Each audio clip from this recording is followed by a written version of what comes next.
You need to hear this if you're a bird lover. Ever marveled at birds in flight? Let's dive in. Straight line flying. Birds often zip from point A to B in the fastest, most energy efficient way.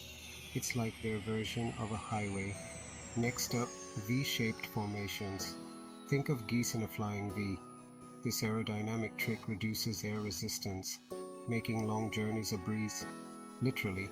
Then there's circular flying. Raptors like hawks and eagles ride rising thermals, gaining height without tiring their wings. A true master class in energy conservation. And finally, wavering flight paths. Tiny birds like tits dart and glide, weaving through trees and snagging snacks midair. Agile and efficient. So next time you spot a bird in flight, remember, there's a method.